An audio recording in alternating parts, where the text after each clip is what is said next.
দর্শক এই বিষয়ে আরও জানাতে জুলাই জাদুঘর থেকে যুক্ত হচ্ছেন সহকর্মী মোহাম্মদ সাইম। সাইম, জাদুঘরে দর্শনার্থী কেমন দেখছেন, কি বলছেন আগতরা?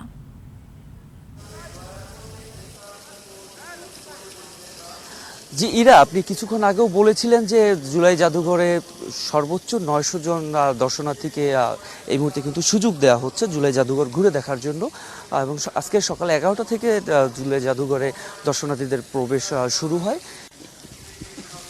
এর আগে এনসিপির যিনি আহ্বায়ক এবং জুলাই আন্দোলনের অন্যতম সম্মুখ সারির মুখ নাহিদ ইসলাম এবং তার সাথে আক্তার হোসেন, সার্জিস আলম সহ অন্যান্যরা কিন্তু এখানে এসেছিলেন, জুলাই জাদুঘর পরিদর্শনে এসেছিলেন।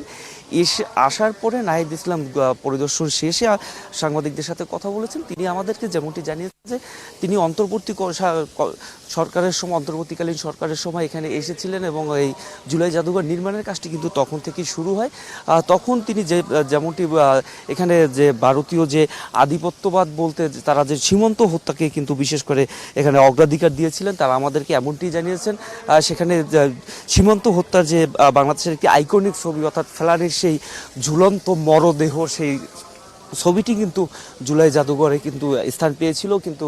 এবং পাশাপাশি মোদি বিরোধী আন্দোলনে যে সহিংসতা হয়েছিল সেই ছবিগুলোও কিন্তু জুলাই জাদুঘরে ছিল, তিনি যেটা দাবি করেছেন।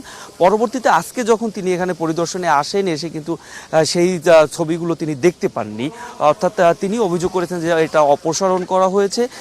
এর পরিবর্তে সরকারকে তিনি উদ্দেশ্য করে বলেছেন তারা তাদের জুলাই আন্দোলনে তাদের নিজ দলীয় নেতাকর্মীদেরকে বেশি করে এখানে হাইলাইট করেছেন বলে তিনি অভিযোগ করেছেন। এবং ভারতীয় আধিপত্যবাদের বিরুদ্ধে বর্তমান সরকারকে নিয়ে তিনি বলেছেন যে বর্তমান সরকার ভারতকে ভয় পাচ্ছে বিধায় এই যে ফেলানির ছবি এবং মোদি বিরোধী আন্দোলনের ছবিগুলো এখান থেকে সরিয়ে নেওয়া হয়েছে। আমরা কিন্তু এখানকার যারা দর্শনার্থী যারা রয়েছেন তাদের সাথেও আমরা কথা বলেছি এবং নাহিদ ইসলাম তিনি নিজেও স্বীকার করেছেন যে এখন পর্যন্ত কিন্তু জুলাই স্মৃতি জাদুঘরের এখন পর্যন্ত কিন্তু কাজ সম্পন্ন হয়নি, এখন পর্যন্ত চলমান প্রক্রিয়া রয়েছে, মানুষের বিভিন্ন ধরনের কথা থাকবে এবং সেখান থেকেই সরকার তাদের পরবর্তীতে ডিসাইড করে নিবে যে কোন কোন বিষয়গুলো এখানে অন্তর্ভুক্ত করা প্রয়োজন হবে। এবং নাহিদ ইসলাম আরেকটি দাবি তুলেছেন যে এই জাদুঘরকে স্বায়ত্তশাসিত করার জন্য তিনি আহ্বান জানিয়েছেন এবং এজন্য একটি আলাদা আইন করে এখানে জনবলের পর্যাপ্ত সংকট রয়েছে,